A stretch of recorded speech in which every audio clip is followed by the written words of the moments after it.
¿Qué? Acuérdense que se los he dicho varias veces, así que lo vuelvo a decir para que nadie diga que no lo entendió. Este ramo es más teórico que práctico, porque la ciberseguridad es más teórica que práctica. Uno normalmente lo ve que te dicen, no, es que nos falta practicar, pero resulta que la ciberseguridad es la persona que se para y que dice, ok, por todo lo que hemos dicho, eso es absolutamente inseguro y no deberíamos hacerlo. Entonces, el análisis que hay que hacer sobre políticas de seguridad es teórico. El otro día me pasó que fui a la pega a ayudar a un equipo de... Docker decidió pasar toda su infraestructura y sistemas a una plataforma de pagos. Ahora tú tienes que pagar por utilizar Docker como sistema operativo. Menos en Linux, donde sigue siendo gratis, pero Windows y Apple hay que pagar por pagar. La gente de Docker de alguna forma se consiguió el IP de Gocha y nos mandaron un mail. Detectamos conexiones desde su empresa hacia nuestra plataforma, así que hablemos de licenciamiento. A lo que yo les dije, no. Yo en este minuto le voy a pedir al equipo de soporte y me empiezo a certificar que todas las máquinas de Gocha están eliminando el software. Entonces, pescamos un grupo de cabritos que utilizaban Windows y los ayudamos a formatear con Linux. También empezaron a trabajar con Ubuntu, ¿sí? ¿Para qué nos vamos a explicar? Y de repente a uno de estos cabritos yo le dije, ya, tienes que poner una contraseña. No, es que yo no uso contraseña. Ok, ahora sí utilizas contraseña. ¿Pero qué pongo? No sé. Cualquier cosa que no tenga relación contigo o tenga una relación indirecta. Puede ser, por ejemplo, no sé, parte del root de tu hijo, parte del root de tu papá o mamá, y una palabra que te guste. Y eso ya es bastante seguro, muy difícil que alguien logre adivinar una combinación así. Entonces le dije, en resumen, siempre funciona bien poner una palabra, punto, un número. Y puso palabra, no estoy diciendo, elige una palabra, escribió palabra, punto, 1, 2, 3, 4, 5. Y me dijo, ¿eso es suficiente? A lo que yo le dije, si bien el sistema te va a decir que eso es seguro, es mi obligación como sysadmin de esta compañía el decirte que yo no voy a permitir que tu PC abra ni el browser si me entero que tenía esa clave en posesión. Porque te gusta o no, tu equipo se va a conectar a mi nube. Y el día que me entere que nos hackearon va a ser por la porquería de clave que cae de color. Desarrollador. Sí. De esos mismos desarrolladores que te dicen, ya arreglamos el servidor, ¿y qué tenía? Apagamos el firewall. Ok, entonces, hay un componente muy importante de la seguridad que pasa por este tipo de cosas, políticas. La política es súper simple, es un documento que tiene una plantilla que cumple con toda la normativa del uso legal de la fuerza. Entiéndase, el gerente de tecnología firma. Entonces ya la política no es algo de soporte se le ocurrió. No, puede que a él se le haya ocurrido, pero tiene un respaldo de una jefatura que hace que esta política se vuelva una norma de la compañía. Y por ejemplo la política puede decir, a contar del día 1 de septiembre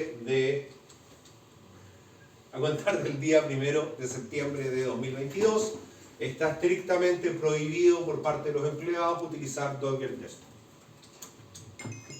No tenemos cómo informáticamente auditar todos los PCs de la compañía porque algunos son Windows, algunos son Mac, la empresa no tiene un dominio sobre todo, pero sí podemos tomar acciones, incluso legales, contra aquel empleado que incumpla la política. La política está emitida. De hecho, dentro de la política dice que no se considera Docker Desktop una herramienta de trabajo. Por ende, la compañía no lo va a auspiciar ni lo va a financiar. La misma política tiene también una salida. Todo debe migrarse a Podman, que es la versión Docker de Red Hat. Y estuve leyendo harto sobre Podman, y la razón por la cual Podman está empezando a ganar la Docker en varias competencias de participación en la industria es porque Podman agrega una capa de seguridad que Docker no tiene por dónde incluir. Prácticamente tendrían que rearmar la plataforma para poder incluirla, que es que hay un demonio que controla los pods para que los pods no hagan tonteras. En cambio en Docker el pod es libre, y si el Docker se quiere meter a tu sistema de archivos y hacerlo bolsa, Docker lo permite. ¿Qué es un pod? Un pod. O sea, un Docker es un aplicativo autocontenido que tiene todos los binarios que necesita para ejecutar. Cuando tú sumas 2 o 3 Docker, a eso se le llama un pod. Es una solución autocontenida, conformada por un Docker que hace base de datos, un Docker que hace frontend y un Docker que hace backend, por así decirlo. Resulta que Red Hat, cuando vio las deficiencias de seguridad que tenía Docker, decidió apoyar el proyecto Podman, que es la competencia directa, y que de hecho utiliza los mismos imágenes de Docker. Las descarga incluso de Docker Hub, se las trae y las utiliza. Pero cuando este Docker trata de hacer tonteras, hay un demonio arriba que lo controla, que no se lo permite, lo bloquea. Entonces, si este Docker trata de ingresar al sistema de archivos en una parte insegura, este tipo lo bloquea. Esa es la gracia que tiene. Y por eso es que muchas empresas que se están migrando a Podman. Y a nivel de uso es, donde antes decía Docker, ahora escribe Podman. Y esa es toda la diferencia que hay entre un comando y el otro. Pero técnicamente por debajo son muy distintos. Entonces nosotros hicimos una política que se envió masivamente a toda la empresa. Docker ya no es una herramienta de trabajo, debe ser eliminada completamente. Los que quieran utilizar contenedores están obligados a utilizar Podman. El que no sepa cómo utilizar Podman, aquí hay un manual, si tiene dudas, contacte a tal correo. Se pone una fecha en que la política va a iniciar, se pone una fecha en que la política va a ser revisada, por ejemplo en un año más, decimos, oye, Podman no prendió ni empujado. Así que ahora vamos a utilizar Dockerman, que es la solución que salió. Eso se hace una vez al año.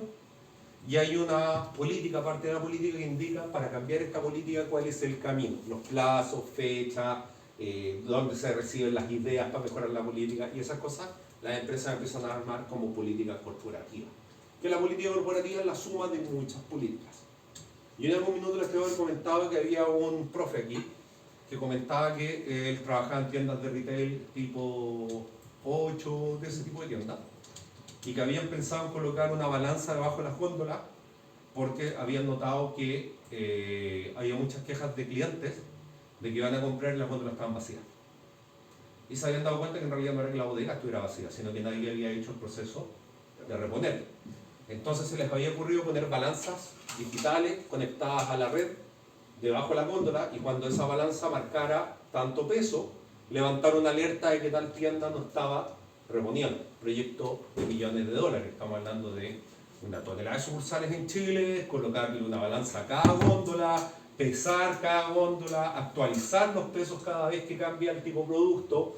Mira, sabes que aquí nosotros poníamos galletas y pesaba 100 kilos. Ahora vamos a sacar la galleta, vamos a poner papas fritas, que el 90% es aire, y va a pasar a pesar 20. O sea, era caro. A lo que otro profesor le dice, y si cambias el enfoque y te ahorras muchos millones de dólares, créate una política de empresa que diga que se va a hacer una revisión aleatoria a través de las cámaras de seguridad de todos los locales, y que aquel local que no tenga las góndolas repuestas o que tenga las góndolas con suficiente producto va a recibir una copia de amonestación con copia de la inspección del trabajo, y que la suma de 3 de esas cartas de amonestación es un despido justificado sin compensación. Es súper duro, pero en realidad tú la política la haces no para andar despidiendo gente, para que la gente haga algo que sí estaba dentro de su rol de trabajo que firmó cuando ingresó a trabajar ahí. O sea, una persona firma que va a ser jefe de sucursal, dentro de sus responsabilidades está reponer y mantener la reposición de producto. Entonces con esto se refuerza que lo tiene que hacer. Al final funcionó mucho mejor el poner un papelito, no invirtieron nada en tecnología, la cuestión funcionó maravilloso, y lo único que tienen que hacer es, una vez al mes, aleatoriamente mirar un par de tiendas y mandar los resultados. Queremos felicitar a estas tiendas que se revisaron aleatoriamente, o queremos avisar que tal tienda fue amonestada porque no cumplió. Entonces así la gente recuerda que la política está y lo sigue haciendo. Y te sale mucho más barato. Entonces, de repente hay cosas en la ciberseguridad que no vamos a poder agarrar dentro de una herramienta. No todo puede ser una herramienta. Yo entiendo que si lo pensamos de cierta forma, es imposible que en este minuto, con la tecnología actual, yo pueda obligar a los autos a cumplir el límite de velocidad. Hay autos más inteligentes que miran el límite de velocidad y el auto se configura, no te deja. Europa ya pasó una nueva política de seguridad automotriz donde exige que todos los autos traigan ese sistema. No va a faltar el que lo Entonces, ¿qué es lo que haces tú? El tipo que lo adultera, el tipo que anda en exceso de velocidad, la multa es brutal, cosa que los demás pegan. Lo mismo, el sentido de existir las multas en Chile no es para que el Estado se forre de plata en base a multa, es para que uno la piense dos veces antes de hacer algo que no es correcto. El fondo es un castigo, no una recaudación, eso lo digo. Entonces hay veces que vamos a tener que colocar las cosas en papel porque no queda otra forma de hacerlo, pero hay que hacerlo de la forma correcta. La política tiene que tener un sponsor, que tiene que ser una gerencia o alguien de un nivel lo suficientemente alto para que los empleados digan con él no me meto. 2, tiene que tener una fecha de aplicación, porque no puedes decir a contar de hoy día, no. Hay que avisarle a todos que va a haber un periodo de marcha blanca de 2 semanas y que después la política empieza a aplicar. En esas 2 semanas puede venir gente a decir, oye, ¿sabes qué? Tu política tiene este defecto y hay que escucharlo, porque en una vez hay algo que no vimos. Después hay que fijar cada cuánto se reinicia o se revisa esta política y cuáles son los canales oficiales para poder mejorarla o cambiarla. Si yo hago una política con Windows 95, no puedo esperar que muera con Windows 95. Probablemente esa política en el año me van a decir, flaco, vamos en el 98. Y va a haber que mejorar la política. Igual yo soy más de política de tener todas estas reglas y escritos de forma abierta. Los usuarios Windows, no decir los usuarios Windows 98 o 95, porque efectivamente la política hay que hacerle cirugía cada vez que cambia la versión. Pero sí nos puede pasar que entre Windows 10 y 11 se incorporó una medida de seguridad que sí nos interesa y que la política sea actualizada para incorporar esa medida de seguridad que sí nos interesa. Entonces, normativas de seguridad, reglas y estándares establecidas por la organización. Todo lo que vamos a ver hoy día es cosas que se escriben. Pueden ser de carácter internacional o pueden ser de carácter local. Hay medidas que nosotros tenemos que tomar que son de carácter internacional, sobre todo en el área de nosotros, que todo lo que hacemos es visible desde cualquier lugar del mundo. Por ejemplo, no puede ser que yo diga, no, está bien que la ISO 27001 exija un algoritmo de encriptación para las páginas web, pero la verdad es que la política chilena no lo exige, así que voy a dejar mis 3/4 de los browsers del planeta dejaron de ver tu página. Entonces hay que hacerlo igual, nosotros nos guiamos más por las normas internacionales que por las normas locales. Si bien la política de ciberseguridad chilena se apoya mucho en la 27001 y agarra mucho carácter internacional, sí es importante estar al día con cosas que realmente se pueden estar exigiendo afuera, que tienen una legislación más rápida de la que tenemos nosotros. Aparte, no se les olvide este pequeño detalle, pero ¿cuál es la razón por la cual uno pondría en su casa un cerco eléctrico? Para que no entren a robar. Para que no te entren a robar. Ok. 2 cosas que tienen que considerar en el caso del cerco eléctrico. 1, no es para impedir que entren, es para impedir que salgan. Porque el ladrón cuando entra a tu casa se puede tomar todo el tiempo el mundo de entrar, pero siempre está pensando en cómo va a salir corriendo si lo pillan. Por eso que fíjense que muchas casas que las rejas, las puntas están hacia adentro. Y lo otro, siempre uno lo hace con carácter disuasivo. Es para que el tipo diga, ok, esta casa no tiene reja, pero la de al lado, es la misma razón por la cual si tú tienes un auto feo, pero te gusta tu auto, lo estacionas al lado de un Porsche. Cuando el tipo decide robar, se roba el Porsche. Entonces, son normas que se pueden guiar por reglas y estándares que pueden ser de carácter nacional o de carácter internacional. En algunos casos la norma vigente en Chile va a ser más estricta que la norma internacional, en algunos casos la norma internacional va a ser más estricta que la norma nacional, en ambos casos nos guiamos por la más restrictiva o la más prohibitiva, porque cumpliendo con esa, indirectamente cumples también con la otra. Existen distintas normas, la ISO 27001, la 27032, la PCI DSS, que es la que tengo que pasar yo todos los años. Bien. En el caso mío, todas las políticas de seguridad que las políticas de la empresa respaldan son enfocados hacia la PCI DSS. En el caso mío, nosotros nos guiamos más por esa norma que por la 27000. La razón es porque las agencias de turismo tienen que tener la capacidad de estar certificados que pueden operar con tarjetas de crédito directamente. O sea, nosotros no operamos contra Transbank, operamos contra Mastercard o contra Visa directamente. Y para eso nosotros tenemos que estar certificados con una certificación que es del tipo bancario, pero no es la de la banca. La certificación PCI de la banca es mucho más restrictiva que la certificación PCI DSS, ya que la de nosotros es Podemos ocupar tarjetas de créditos de clientes para hacer compras directas contra un emisor.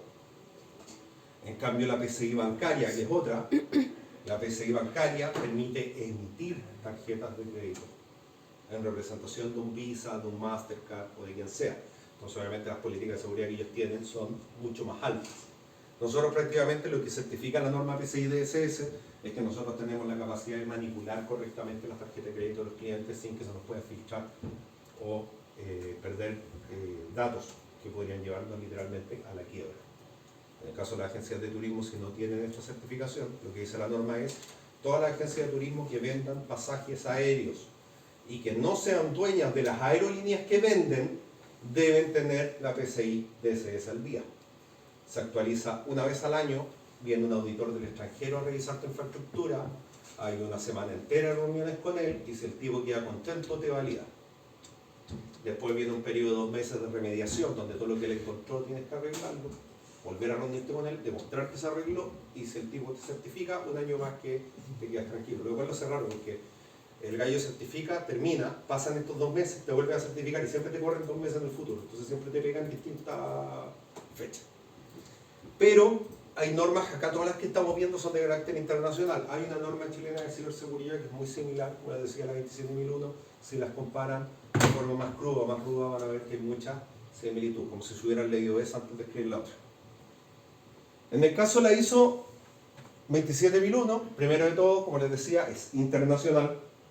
Así que es una norma que viene desde afuera, que permite asegurar las 3 cosas que nos interesan: la confidencialidad e integridad de los datos de la información.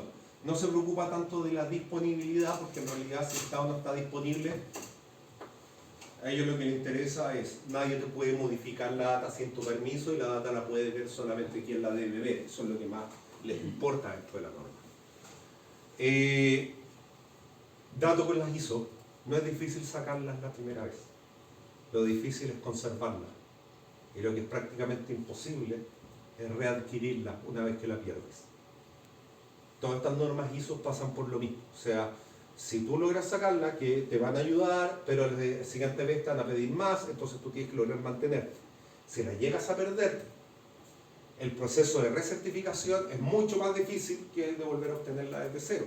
Solamente que como tú ya la habías obtenido, te dicen no, usted no la está obteniendo desde cero, se la viene a recertificar.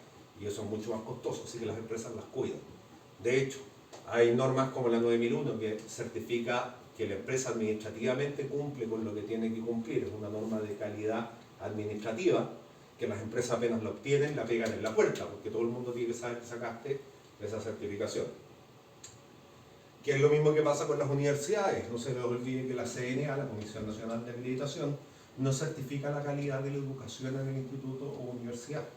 Certifica que se cumplen con todos los procesos administrativos para ser autónomos y que puedan impartir la carrera de forma autónoma y que tengan el respaldo para emitir los títulos. Por eso es que cuando alguien logra algo totalmente fuera de la media, como 7 años, que es el máximo, lo va a pegar en carteles en todos lados. Todavía me acuerdo cuando salió que el DOC se había certificado 7 años en la Comisión Nacional de Acreditación y estábamos todos felices porque habla bien de la institución donde estamos.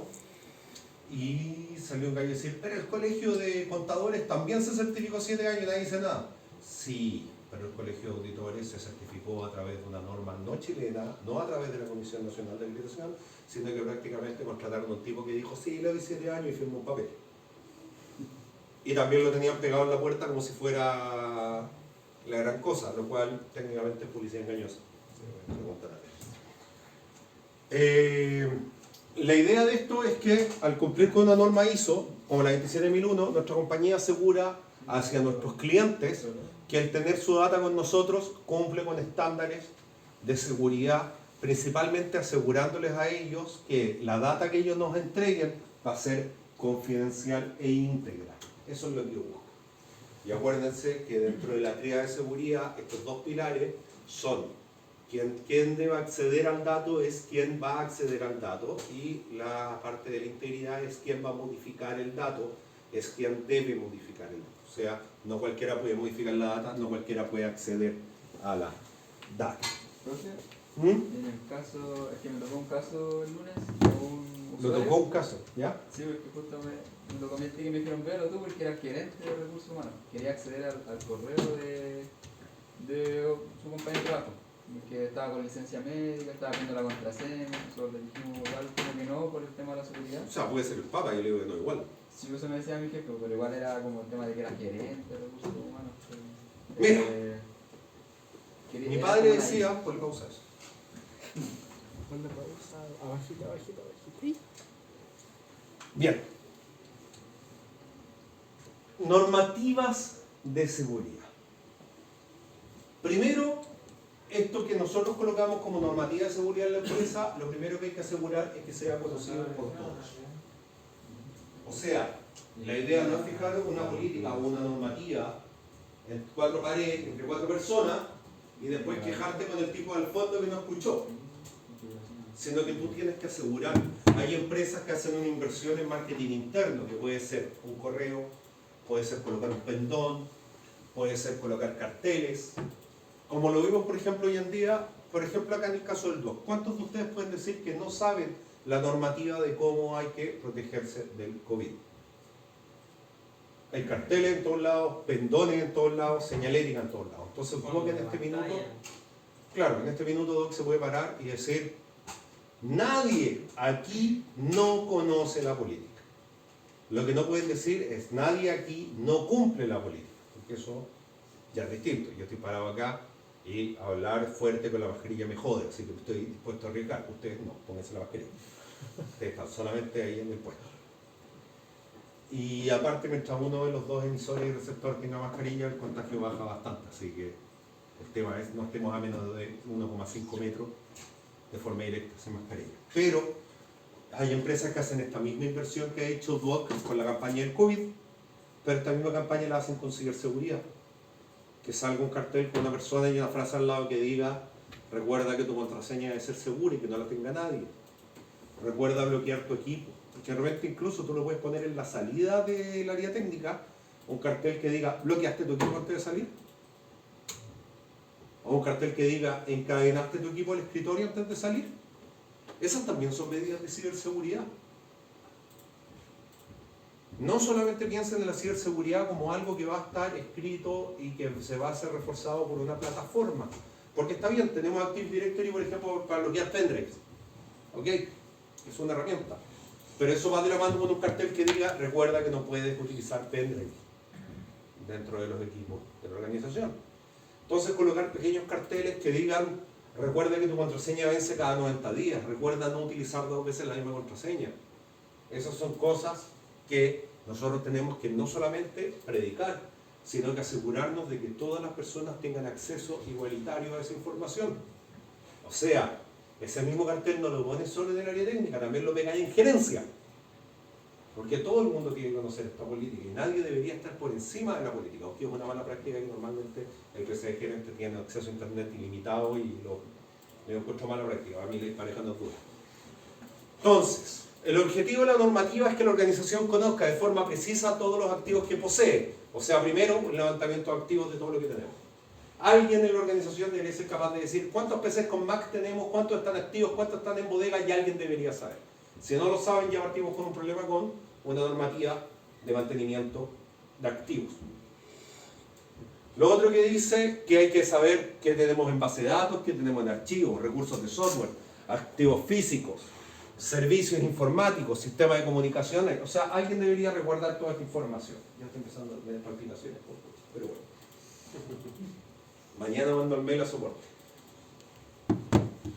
Además, el equipo que utiliza alguien de ventas tiene una criticidad distinta al equipo que utiliza alguien de la informática. No digo que uno sea más crítico que el otro, tienen criticidad distinta. Por la información que manejan es distinta. Incluso el equipo informático puede tener códigos fuentes, que a lo mejor son sensibles, pero el PC de ventas tiene datos de clientes, que es aún más sensible esa información. Entonces hay que clasificarlos también en nivel de el riesgo. ¿Y cuál es el riesgo? Lo mismo que hace la CBE. Si me roban el PC de ventas, ¿qué parte de la tríada se rompe? Claro, la confidencialidad. Si el gallo maneja el PC sin clave, definitivamente la integridad. La disponibilidad ahí no va al caso. Si se fijan en esta parte de las políticas, la disponibilidad no está en discusión. Eso es pega de otra parte de la ciberseguridad.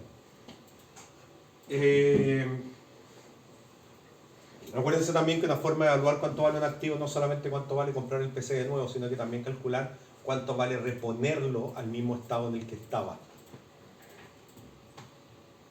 Como normativa de seguridad es un texto relativo a la ciberseguridad. La normativa proporciona un marco, o sea, en el fondo es lo que se conoce como framework, un marco. Estos son los límites dentro de lo que vamos a trabajar y estas son las herramientas que tenemos para trabajar. Eso es un marco de trabajo. El manejo de incidente y coordinación para hacer los procesos más seguros. O sea, tenemos dentro de este texto, dice qué hacer si se pierde un notebook de ventas, qué hacer si se pierde un notebook informático. Y ahí viene, normalmente esto no se practica mucho en las empresas, pero es importante. Cuando hay un incidente, solamente puede haber un líder en el incidente. Entonces, si el incidente involucra plataformas informáticas, lo asume el equipo de infraestructura, él designa a alguien, todos los demás equipos de la empresa están al servicio de esa persona mientras se resuelva el incidente. Dentro de estas políticas y normas también se fija el post-mortem. Cuando nos vamos a juntar a hablar sobre qué pasó y cómo prevenimos que vuelva a ocurrir. Porque no solamente solucionar el problema, es ver cómo no vuelve a ocurrir. Cuesta mucho, sobre todo en las empresas que se basan en silos. No sé si conocen el concepto del uso de silos en la industria. ¿Se han fijado que realmente hay dos jefes que no se hablan? Esos son silos. Yo soy el jefe de infraestructura y mi rancho es la infraestructura, tengo un problema en desarrollo. Tu problema, yo soy de infra. No, no es tu problema, la empresa es una. Lo que quiere decir es que como no es tu problema, tú no lo lideras, lo lidera alguien de desarrollo. Y tú, en el caso de ese incidente, te subordinas. Ya sea como jefatura te subordina o ya sea porque designas a alguien que trabaje con ese equipo. Porque el problema puede ser desarrollo, pero puede que el impacto no sea solamente en desarrollo. Entonces eso cuesta mucho en las empresas porque van a llegar todos los jefes a decir no, yo, y genera problemas. Las empresas tienen que aprender a comunicarse. Hay una técnica que utilizó mucho Netflix que se llama el Chaos Monkey, no sé si la han escuchado, ¿no? Como dice su nombre, el mono del caos. Era un equipo de desarrollo que se encargaba de programar el Chaos Monkey. Todas las empresas apuntan a tener esto algún día. Es un asco tenerlo, pero todas las empresas apuntan a eso. A mí me encantaría, es un asco, pero me encantaría tenerlo.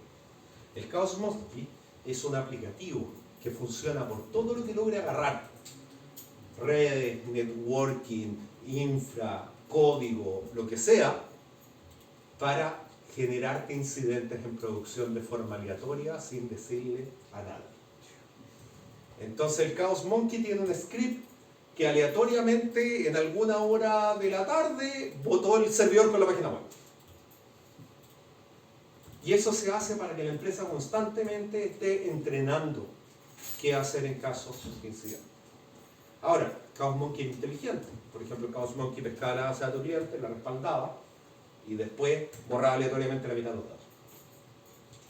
Todos corriendo en círculos hasta que pillaban cuál era el error. Y el Chaos Monkey no arregla, solo desarma. Era parte de la empresa arreglar. Entonces este equipo se dedicaba a pensar en escenarios de cosas que podían ocurrir. Con la única norma que tenía el Chaos Monkey que funciona de lunes a viernes de 9 a 5. Entonces la gente calculaba. Yo creo que se van a demorar como 2 horas en arreglar el servidor, así que pongámosle que máximo se ejecuta a la 1 para que tenga. Eso se hacía para mejorar la comunicación interna de la compañía porque había alguien que asumía como líder, el resto se subordinaba, había gente de distintos equipos que llegaba a apoyar, lograban identificar el problema, solucionar el problema. Entonces después cuando ocurría un incidente real, había una práctica fuerte en cómo solucionar estos problemas, que es gran parte de lo que hace, por ejemplo, el ingeniero de el SRE, el Relativity Engineer, el que se encarga, Resilience Engineer, el que se encarga de ver que el sistema siga viviendo a pesar de todos los incidentes. Él trabajaba con el equipo Chaos Monkey. Muchas veces no estaba enterado de cuáles eran las pruebas que se iban a hacer o a qué hora se iban a hacer. La idea es que fuera totalmente aleatorio. El proyecto Chaos Monkey fue abandonado por Netflix ya, pero el código fuente está liberado y cualquiera lo puede instalar en su empresa. Pero es cosa que no la piense. ¿Sabes qué? Voy a pagar un balanceador de carga. Veamos cuánto se demoran en correr en círculo, pedir apoyo. Algo tan simple como apaguemos un balanceador de carga. Veamos cuánto se demora el monitoreo en tirar una alerta. Desde que tiran la alerta, cuánto se demora alguien en revisar la alerta. Desde que se revisa la alerta, cuánto se demora alguien en pillar por qué ocurrió la alerta. En solucionarlo y después hablemos y ahí les digo, flaco, ¿sabes qué? Fui yo. Yo apagué el balanceador de carga. Y con eso me di cuenta que el DNS está mal configurado porque se cayeron la mitad de los clientes de asumir toda la carga un balanceador. O sea, se empiezan a averiguar todas esas cosas que antes no veías.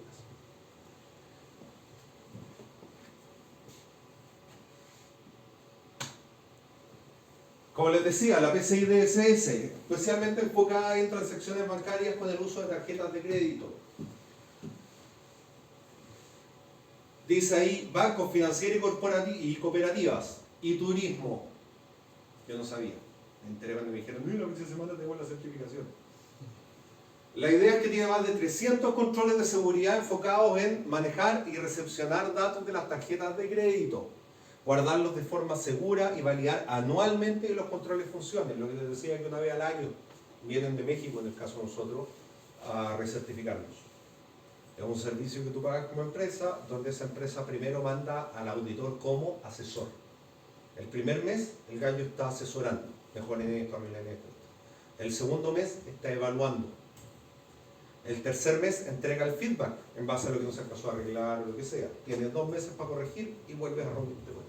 O sea, pasas por lo menos 3 a 4 meses con esa persona trabajando.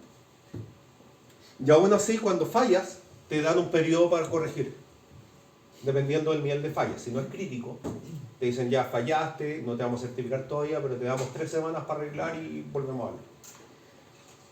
O sea, perderle incluso es difícil. Ok, políticas. Según la RFC del año 2196, bien avanzada, una política de seguridad es una declaración formal de reglas por las cuales las personas que tienen acceso a los activos de tecnología de la información de una organización deben cumplir. Si se fijan, en ningún caso dice es un software que va a auditar y que va... No, es una política. Hay un papel que dice todas las contraseñas deben ser seguras. No nos asegura que las contraseñas sean seguras, pero sí nos asegura que podemos golpear en las manos a quien no tenga una contraseña segura. Incluso tomar medidas más chistosas como, en el caso de esta persona que puso palabra .1234, yo le dije, mire, 2 opciones. O se te ocurre una contraseña buena, o yo voy a modificar la instalación de tu Linux. Créeme que puedo.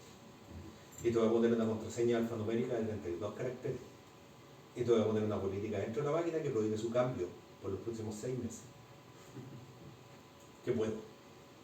Sobre todo porque es una persona que primera vez se enfrentaba a Linux, así que lo más probable es que no lograra entender lo que hizo o lo que hice para deshacerlo. Entonces, y cuando digan ¿por qué? ¿Por qué? Porque lo paso que puso una tontera, entonces, ¿qué hago? Las políticas de seguridad de la información son una serie de normas y directrices que permiten garantizar la confidencialidad, integridad y disponibilidad de la información de una empresa y minimizar los riesgos que puedan afectar el desarrollo en sus actividades. Se me ocurren 3 comas que podría haber puesto ahí para que pudieran respirar. Siempre el enfoque es la tirada. Gran parte de la disponibilidad se logra principalmente con lo que es monitoreo. El monitoreo debería a nosotros indicarnos preventivamente que va a quedar un embarrado. Según l'ISACA, es un documento administrativo de alto nivel, o sea, cuando hablamos de alto nivel es que no entran grandes detalles. Cuando hablamos que algo, por ejemplo, un diagrama de red de alto nivel, no colocáis la IP, colocáis el nombre del router y una línea. Estás hablando de alto nivel, es prácticamente un bosquejo, o sea, estos son normas más superficiales, pero que deben tener claridad. Es un documento administrativo de alto nivel y de carácter obligatorio, o sea, el que lo lea, lo aplica. en el cual se establecen los objetivos estratégicos y principios de la seguridad de la información que deben ser seguidos en cualquier actividad que afecte el entorno de la organización y donde se definen responsabilidades y roles para todos los actores involucrados. Bueno, se me ocurren como 6 comas que podrían haber puesto ahí para que no alcanzara a leer. Se supone que las comas son para respirar. Entonces, es un documento de alto nivel, las contraseñas deben ser seguras. Idealmente utilice lo mismo que te sale en el banco cuando tú estás escribiendo una nueva clave, que al lado de hacer un cartel, use caracteres, use números. Es una información precisa, chica, alto nivel. Se establecen objetivos estratégicos y principios de la seguridad de la información que deben ser seguidos en cualquier actividad que afecte al entorno, sea es un borrador que dice, esta es la norma. Cualquier persona que haga algo tiene que cumplir con esta norma. Si dice en esa norma que la política de la empresa va a tener un enfoque fuerte en lo que es la confidencialidad, todo lo que hagamos tiene que pasar por la pregunta, ¿quién debe ver esto? ¿Quién debe acceder a esto? Y después, ¿cómo vamos a desarrollar medidas de control? Las empresas que ya están muy establecidas en el rubro de la informática pasan a tener, sobre todo las financieras, bancas, etcétera, a tener mesas de arquitectura. Trate de matarse fuera de la sala, no dentro de la sala. Seguro. A mí me retan si se sacan la... no sé, por ejemplo, vas a tener mesas de arquitectura. La idea de la mesa de arquitectura es que tú llegas con tu proyecto nuevo y lo presentas. Vamos a hacer esto. Perdón. Vamos a hacer esto. Entonces, los ingenieros que están citados en la mesa de arquitectura, pensaste en esto, para que el proyecto madure antes de empezar a ser trabajado. Y cuando el proyecto se finaliza, hay una mesa de control de cambios, la mesa de impacto productivo. Esa mesa son otros ingenieros o los mismos ingenieros, donde tú dices, terminamos y vamos a pasar a producción. Y pasa por la ronda de preguntas donde todos muestran sus dudas. Y como hay ingenieros de distintas áreas, incluso se dan cuenta a tiempo que lo que tú estás haciendo entra en conflicto con lo que está haciendo otro equipo. Se puede prevenir eso. Por ejemplo, vamos a hacer una librería de autenticación de usuarios, flaco y como 3. ¿Qué necesitas tú? ¿Usuarios internos, usuarios externos o clientes? No son clientes. Entonces habla con el equipo allá que ya hizo una. Y utiliza la misma. Por favor, no hagan una cosa de nuevo porque después tenemos 10 y no sabemos cuál usar. Entonces, para eso sirven esas medidas. Entonces, tienes un solo login centralizado, no 10. O sea, buscan ese tipo de cosas.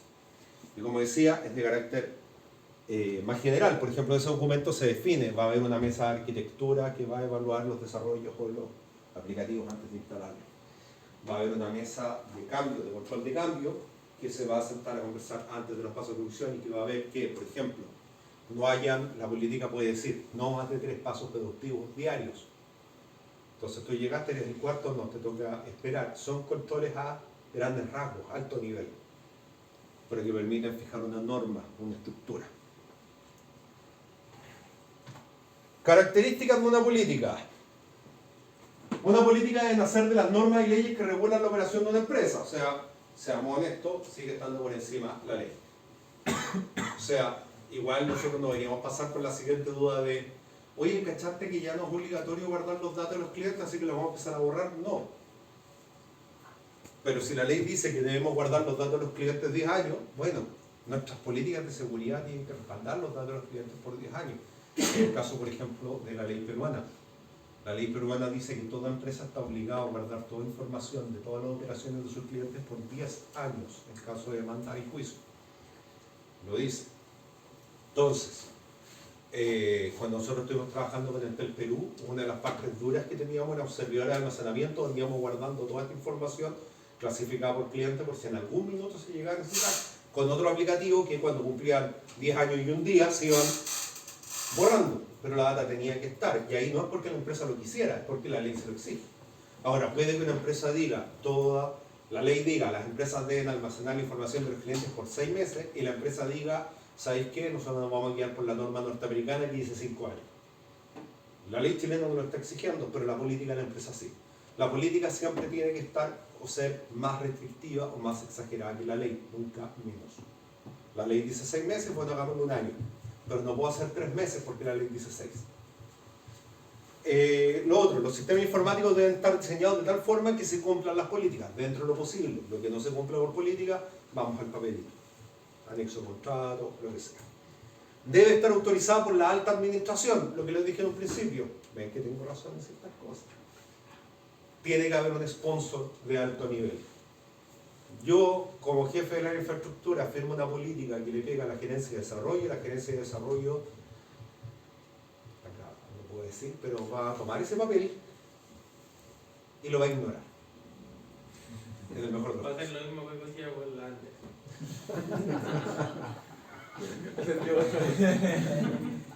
Este es el minuto en que uno empieza a quejarse de tener una imaginación. Bueno, entonces, tu política tiene que tener un respaldo alto. Ahí en algún minuto van a estar grabando, les voy a contar cuando le propuse una idea millonaria a Transbank y los de Transbank decidieron rechazarla por puras razones arbitrarias y cómo fue que ganamos esa discusión, pero fue porque al final involucramos a non-Transbank. Entonces, de repente las cosas funcionan así. Entonces, si yo quiero que todos los usuarios, por ejemplo, en el caso mío, la problemática que tengo hoy en la oficina, voy a ver de esto. Tengo dos opciones.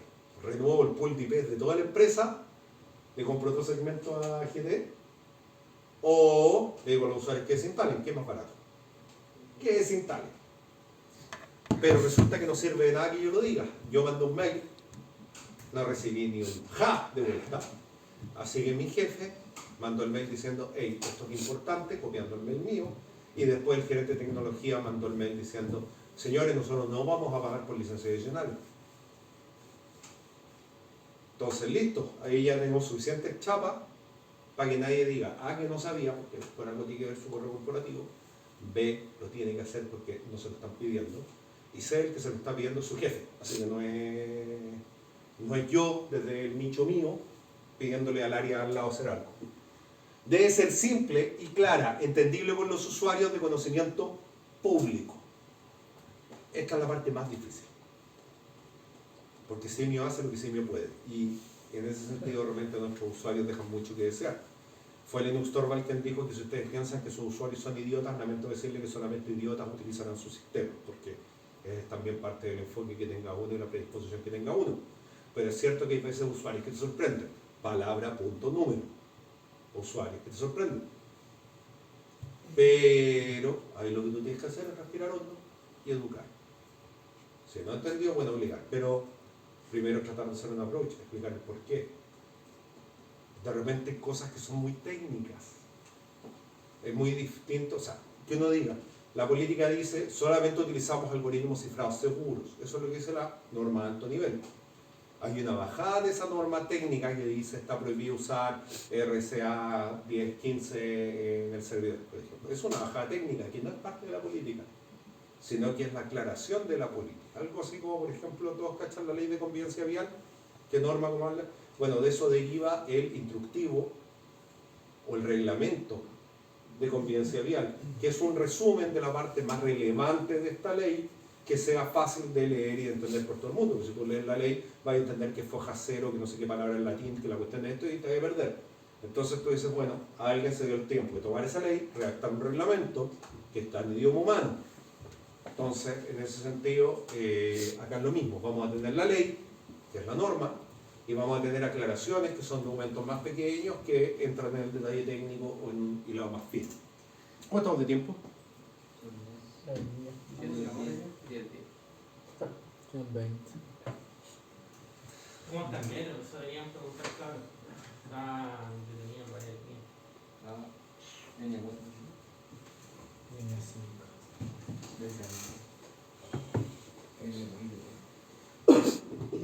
Ya se llega a Ya va a quedar. ya me voy a los 10 en el frente.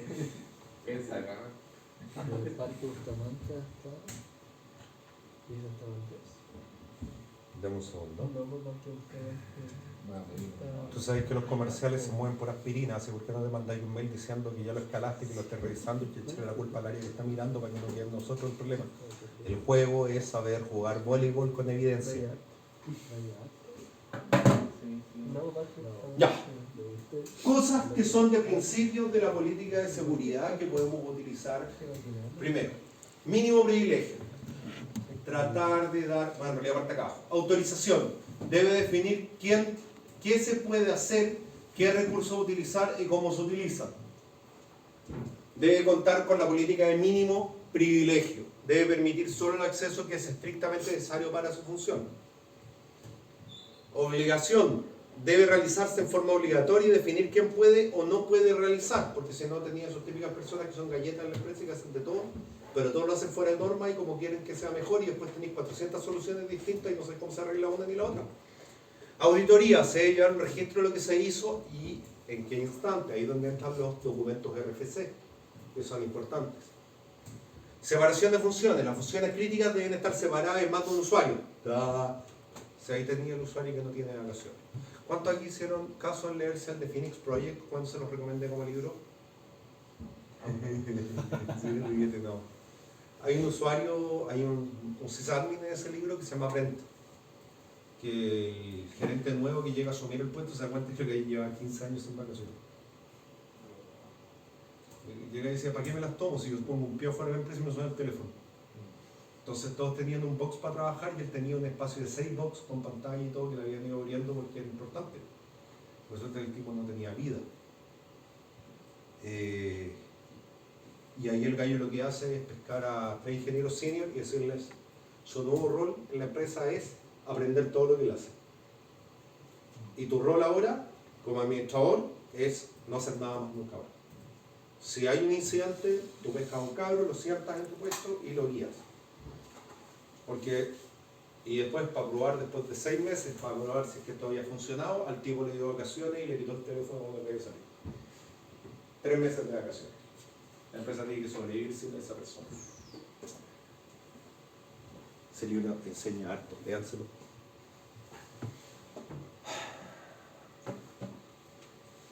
Ya quedan 5 minutos. Voy a cerrar y seguimos. Quedan 5 en live, pero. Total, esta es la parte que en la práctica tienen que redactar una polémica. ¿Qué jaja? Ya, Alarcón. Cristian Alvarado. Ya dije que no